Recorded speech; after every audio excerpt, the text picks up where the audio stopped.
Good evening.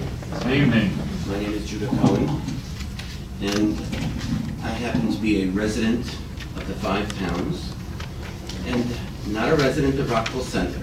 I have lived in the Five Towns on and off for nearly 50 years.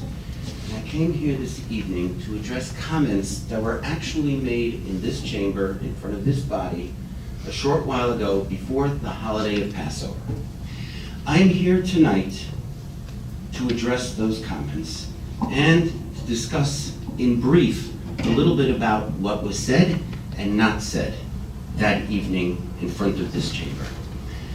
By the same token, I represent only myself, but I would be remiss if I did not acknowledge the presence of Rabbi Shalom Axelrod, who happens to be the rabbi of the Young Israel of Woodmere of the Five Towns, and also the largest Orthodox synagogue in North America. His presence here today is an honor and a privilege, and I am grateful to this board and to him for allowing me to speak. So, I come here on the heels of the Passover holiday, which in Hebrew is called by Jews and Orthodox Jews, Zman Cherutenu. It means the time of our freedom. And also last week was also Holocaust Remembrance Day. Now, a little over 3 weeks ago, words were spoken here that have remained unaddressed to the consternation of many. Words uttered cannot be swept under the rug, and they are surely not forgotten. In this chamber, Orthodox Jews, a community and its schools were maligned. The statement by this board that Rockville Center remains a welcoming, caring, and inclusive community that embraces all members of the village was tepid at best and did not mollify hundreds, if not thousands, of offended Orthodox Jews in the Five Towns, here in Rockville Center, all across America, and even the world at large. Words spoken before this board were anti-Semitic, and no amount of whitewashing will clear and clean its smear. It is not a fiction of the minds of those who heard those fateful words spoken in this public arena. It is a reality. I'm not going to sugarcoat it. The tone of the message that was conveyed and that was understood by Orthodox Jewry the world over was Rockville Center should be Judenrein of Orthodox Jewry. In effect, Orthodox Jews shall not replace us. That is the message that was heard around the world, and it is still echoing to this day. Silence in the face of those anti-Semitic words amounts to tacit approval, and anti-Semitic remarks made in this chamber must be specifically addressed and condemned. I understand that my time is short, and I will truncate my remarks. Mr. Mayor, members of the board, I have come here to advocate and promote the ideals upon which America, the land of the free, was established. Sir, we're going to give you extra time. Keep going. I appreciate that very much, Mr. Mayor. In this country, in this free America, I would be negligent if those hateful anti-Semitic remarks were not publicly denounced. It is the duty of free Americans to confront and expose hateful rhetoric.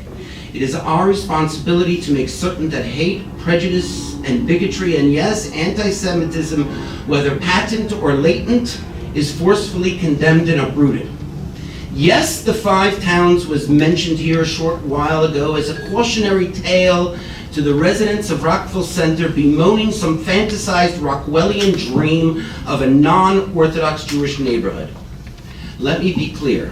Overt and covert curtailment of religion in response to explicit concerns about noise, lost property taxes, traffic jams, social ambiance and character of neighborhoods is implicitly un-American and decidedly unconstitutional. The Five Towns, if I may, is a mecca of harmoniously living the American dream, whether one is black, one is white, Jew, Christian, or Muslim, and even atheist.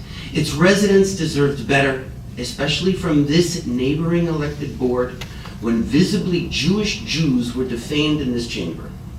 I dare say, and these are harsh words, and I appreciate you allowing me to speak, I dare say that if such comments would have been delivered against the African American community or the LGBTQ plus community or any other ethnic ensemble, the rage would have been palpable and would have been met with swift and rightful condemnation. But that didn't happen when discussing Orthodox Jewry. No, it did not. Mr. Mayor, members of the board, like the first pilgrims who fled their motherland because of religious persecution and settled at Plymouth Rock, we have come full circle to address religious intolerance in Rockville Center. Over 100 years ago, my paternal grandfather came to these shores, fleeing the pogroms of the former Soviet Union. My paternal grandfather came to these blessed shores as a refugee from the European ashes of World War II.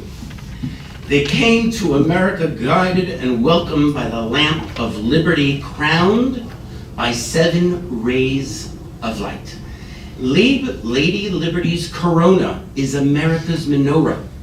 It beckoned them and welcomed my grandparents. Here I am today standing before you, proud to tell you that I am a fortunate son of liberty. The menorah glows as a beacon of freedom from religious persecution and tyranny. It is an icon of hope and encouragement. By the same token, if I may, during the Yuletide season, the Christmas tree, it is said, is also a symbol of hope and light. It is evergreen in the dead of winter and represents hope to a coming spring of renewal. Does one singular menorah standing alone on one's lawn, casting its rays of light, threaten the community and perceived social norms? Surely not one menorah, not one yarmulke, not one kaftan-garbed chassid, and surely not dozens and hundreds more. No, not in America, and not in Rockville Center. Mr. Mayor, members of the board, the right to freedom of religion is so fundamental to American values and democracy it was enshrined as the First Amendment to the United States Constitution. Congress shall make no law respecting of religion or prohibiting its free exercise. It is the first freedom, and being the first, it is incredibly significant. It is vital to the vitality of this country. On August 8th, 1790, the first of presidents, George Washington, wrote these words to the first synagogue in America. The government of the United States, which gives no bigotry to or sanction to persecution or assistance, requires that they who live under its protection should demean themselves as good citizens on all occasions and give it their effectual support, meaning give religion in all its endeavors, in all its forms, your support and not your disapproval. Mr. Mayor, members of the board, you may know this name, but if you do not, you should. His name was Rabbi Roland Gittleson, the first rabbi of the Central Synagogue of Rockville Center. A little more than a century and almost 80 after the founding of this nation, on the black sands of Iwo Jima, where over 26,000 Americans made their ultimate sacrifice, the 5th Marine Division's Protestant chaplain, Warren Cuthriel, asked his colleague, Rabbi Gittleson, to prepare and deliver a sermon at the non-denominational dedication ceremony for the 5th Marine Division Cemetery.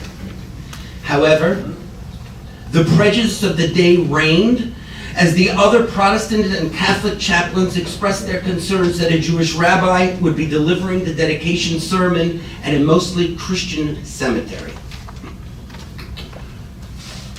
These are the words of Rabbi Gittleson and his eulogy for the soldiers that fell at Iwo Jima.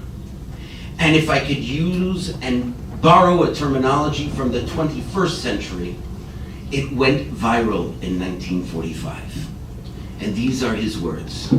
We dedicate ourselves first to live together in peace, the way they fought and are buried in war. Here lie men who loved America because their ancestors, generations ago, helped in her founding, and other men who loved her with equal passion because they themselves or their own fathers escaped from oppression to her blessed shores. Here lie officers and privates, blacks and whites, rich and poor, together. Here are Protestants, Catholics, and Jews, together.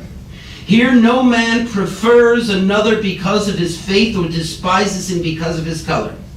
Here there are no quotas of how many from each group are admitted or allowed.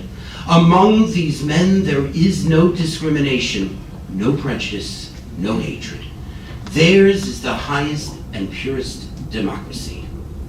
Mr. Mayor, members of the Board of Trustees, remember the first pilgrims to these shores.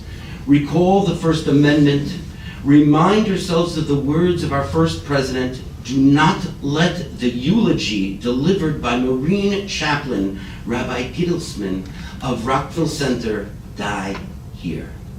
Silence in the face of anti-Semitism only begets more anti-Semitism, bigotry, and prejudice. Do not remain silent, for Orthodox Jewry will not in Rockville Center, and not in America.